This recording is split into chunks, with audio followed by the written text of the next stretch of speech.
திருச்சிற்றம்பலம்.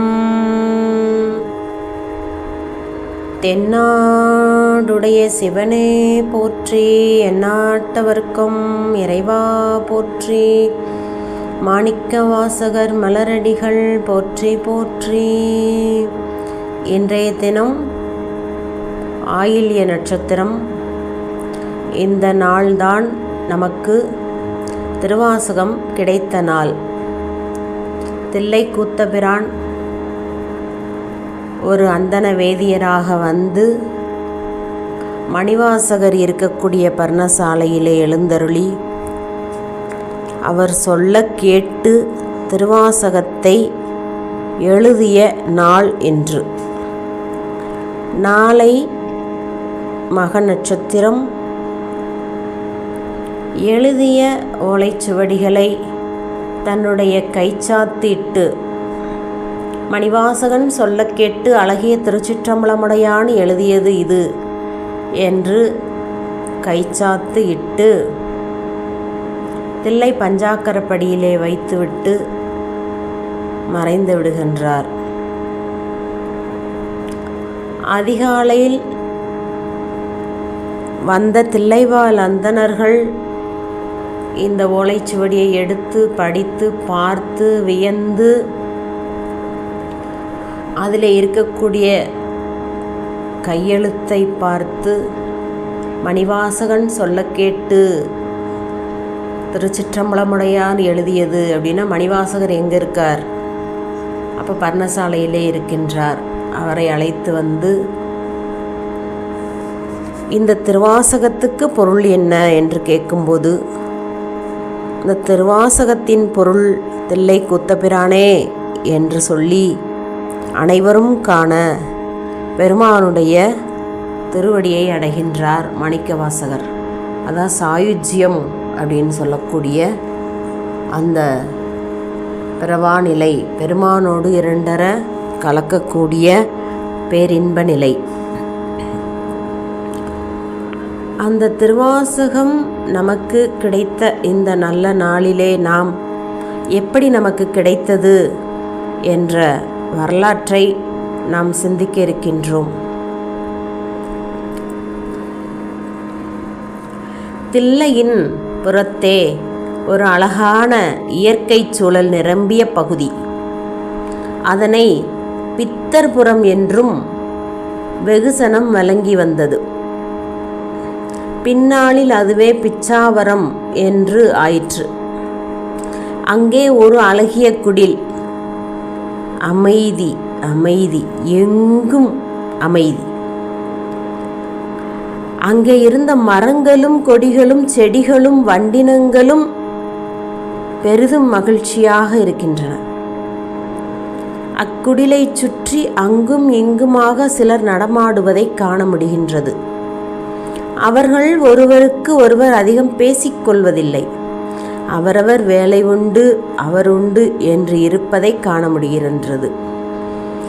அக்குடிலுக்குள் ஒருவர். அவர் முகத்தில் ஆனந்தம் தவள கண்கள் மேல் சொருகி இருக்க, உடலில் எந்த விதமான இறுக்கமும் இல்லாமல் கரங்கள் இயல்பாகவே இருக்க ஒரு ஆசனத்தில் அமர்ந்தவாறு இருந்தார். அவருக்கு அருகே ஒரு விளக்கு சுடர்விட்டு பிரகாசித்துக் கொண்டிருந்தது. இருந்தபோதும் அங்கே இருந்தவர்கள் திருமேனியின் பிரகாசத்திற்கு அது அவ்வளவாக ஈடு கொடுக்க முடியவில்லை. அங்கே இருந்தவர் அவருடைய திருமேனி அந்த விளக்கு சுடரை விட பிரகாசமாக இருக்கின்றது. குடிலில் சொல்லிக் கொள்கின்ற மாதிரி ஏதும் பொருட்கள் இல்லை.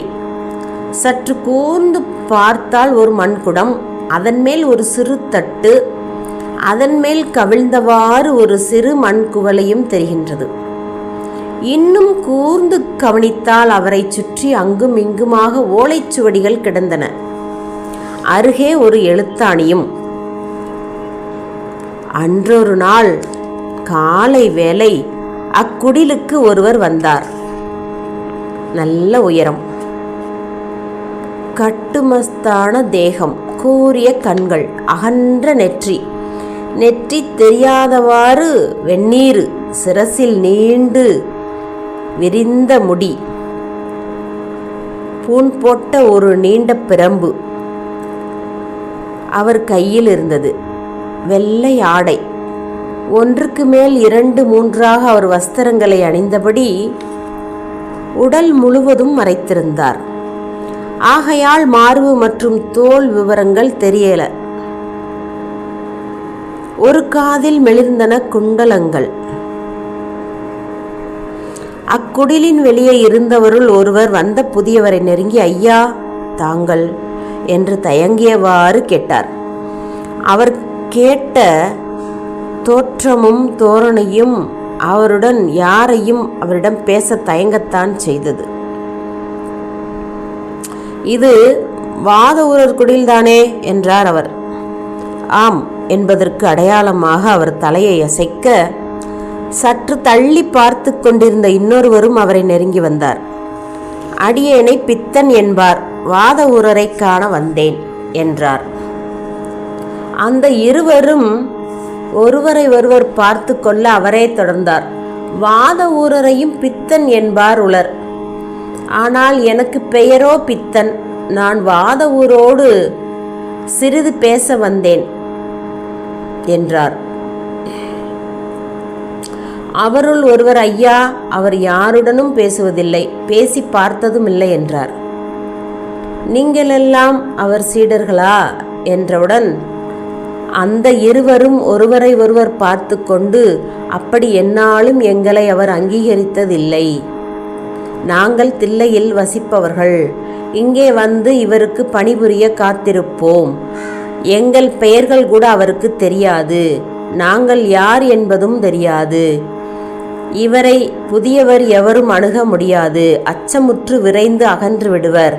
நாங்கள் சிலர் மாறி மாறி வந்து இந்த குடிலில் இவருக்கு பணிபுரிய காத்திருப்போம். இவர் எங்களுடன் பேசியதே கிடையாது என்று கூறினார் ஒருவர்.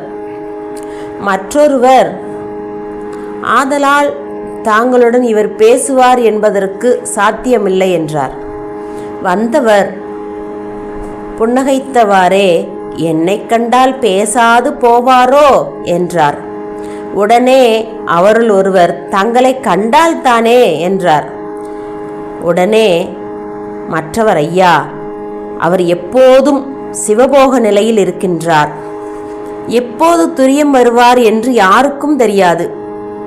வந்தாலும் அந்த அருள் நிலையில் எத்தனை நேரம் நிற்பார் என்பதும் தெரியாது.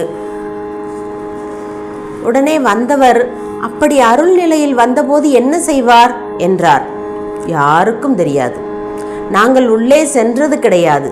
எப்போதாவது அவர் வெளியில் வந்து நின்று ஆகாயத்தை உற்று உற்று நோக்குவார். பழங்கள் தந்தால் வாங்கி சாப்பிடுவார், பின் குடிலுக்குள் சென்று விடுவார் என்று பதிலளித்தனர். சற்று நேரம் மௌனம் காத்தார் முதியவர். இருவரும் அவர் திரும்பி சென்று விடுவார் என்று எதிர்பார்த்த போது அவரோ, சரி நான் அவரை பார்த்து விட்டாவது போகிறேன் என்று அவர்கள் அனுமதியை எதிர்பார்க்காது குடிலுக்குள் நுழைந்தார். பெரியவர் உள்ளே நுழைந்ததும் அங்கிருந்த வாத ஊரர் வெளிகள் திறந்தன. அவருடனே எழுந்து வந்தவர் பாதங்களில் விழுந்து வணங்கினார். வாத ஊரரே, உம்மை காண வந்தனம் என்றார். திருவடியில் விழுந்தவர் எழுந்து அவருக்கு ஒரு ஆசனம் அருளினார்.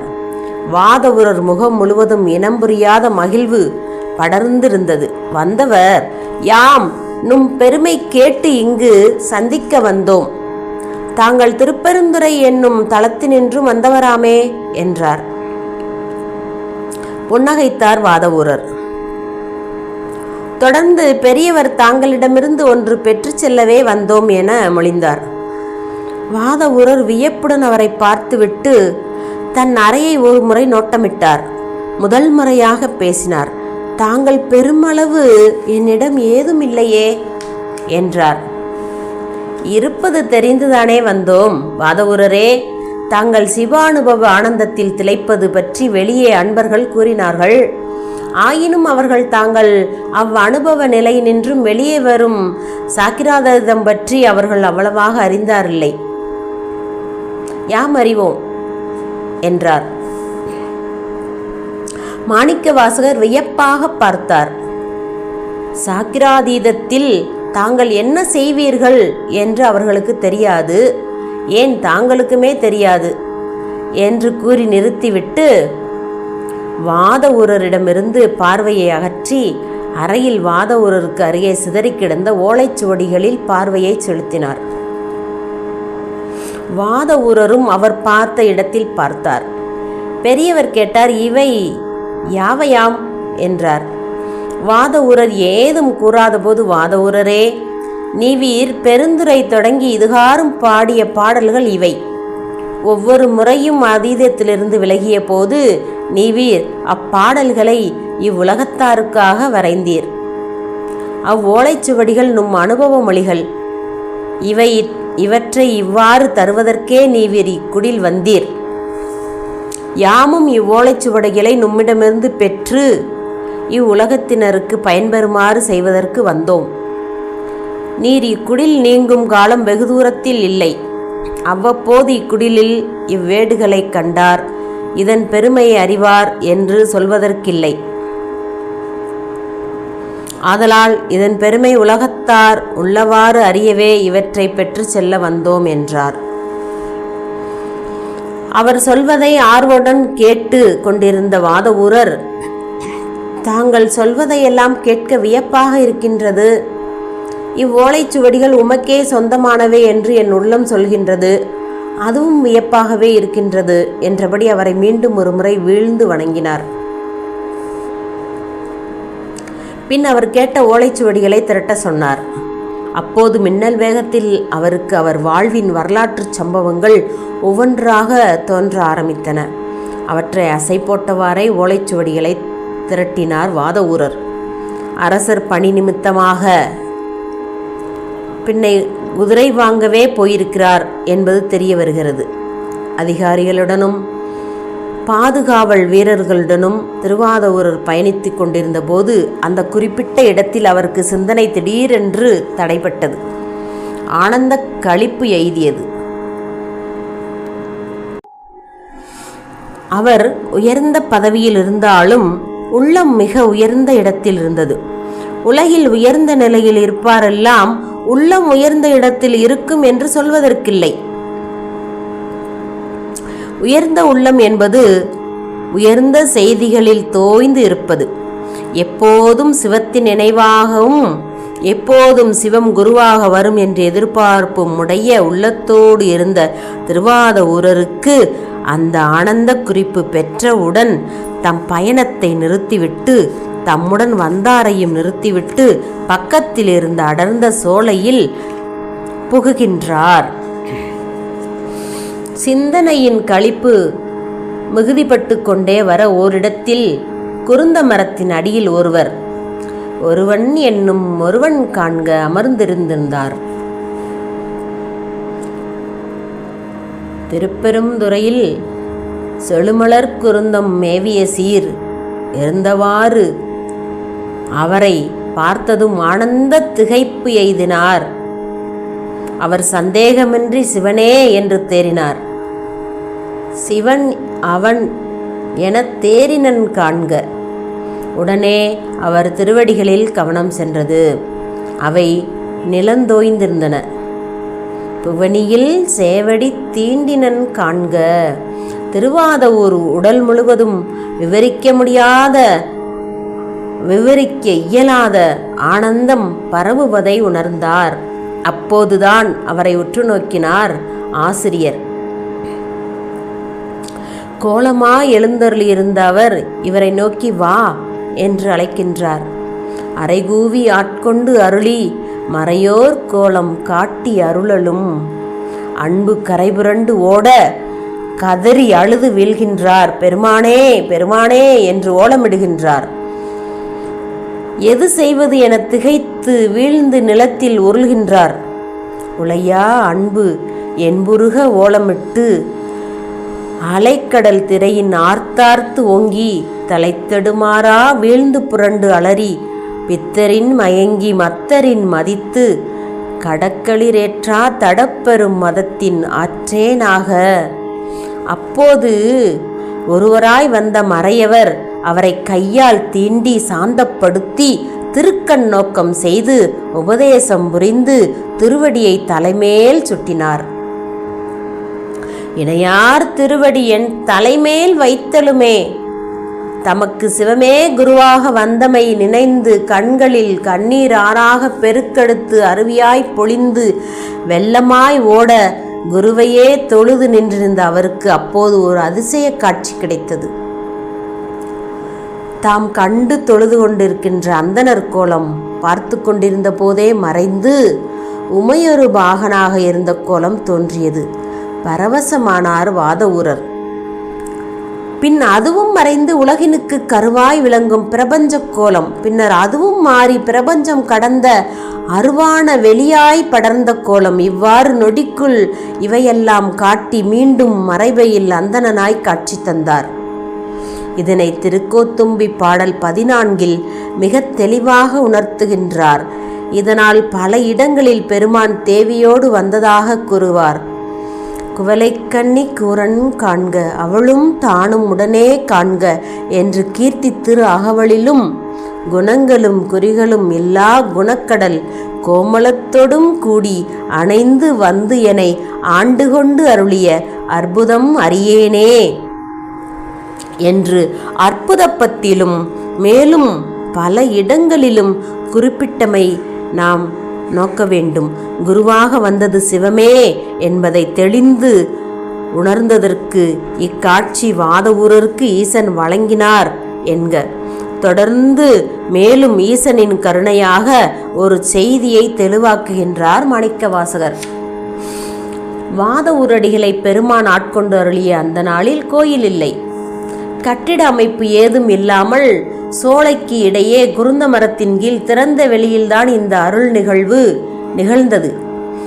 இதற்கு சான்று பெருமானே பிடித்தபத்தில் திறவிலே கண்ட காட்சியே அடியேன் என்று அருளுவதை கொள்ளலாம். திறவு என்றால் திறந்த வெளி. அம்மறையவர் கருணை பொழியும் திருக்கண்களால் அவருக்கு மிக நுட்பமான சொற்களை அவர் உலகம் உய்ய திருவாசகம் அருள் உபதேசம் புரிந்தார். திருவாசகம் அருள உபதேசம் புரிந்தார்.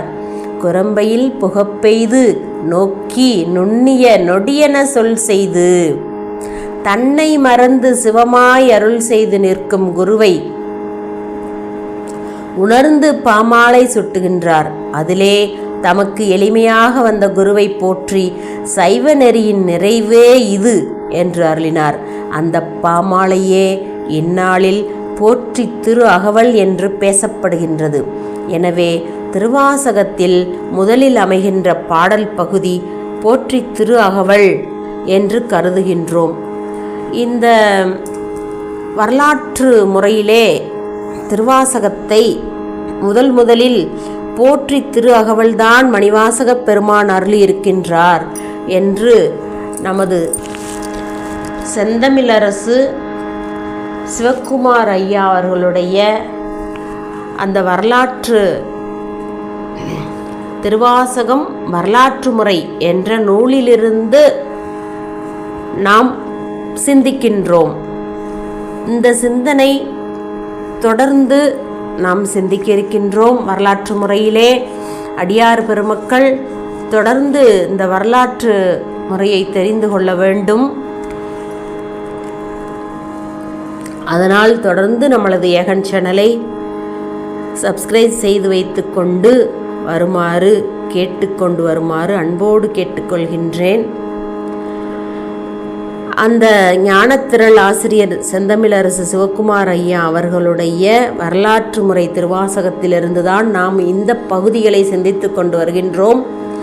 போற்றி திரு அகவலே முதலில் பெருமான் அருளி இருக்க வேண்டும் என்பதற்கு முதல் காரணம் போற்றி மலர்களாக விளங்குவது மட்டுமல்லாமல் அருச்சனை.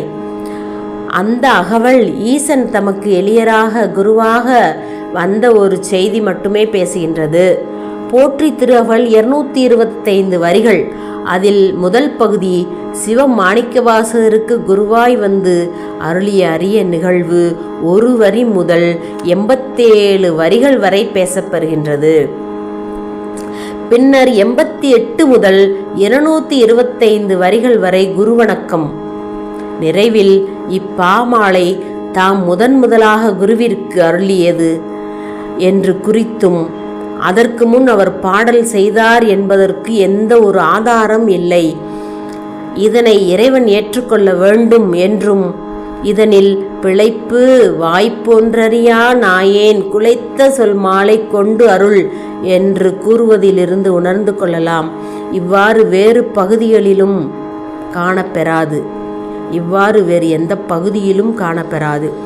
சிவபுராணம் ஓதுகின்றவர்களுக்கு அவர் வினை நீங்கி சிவபுரம் எய்த வேண்டும் என்று அவர்களுக்கு பாடித்தந்தது என்று அவரே அப்பகுதியில் குறிப்பிடுவது யாவரும் அறிந்ததே. சிவபுராணம் பாடிய சந்தர்ப்பம் பின்னர் குறிக்கப்பெறும்.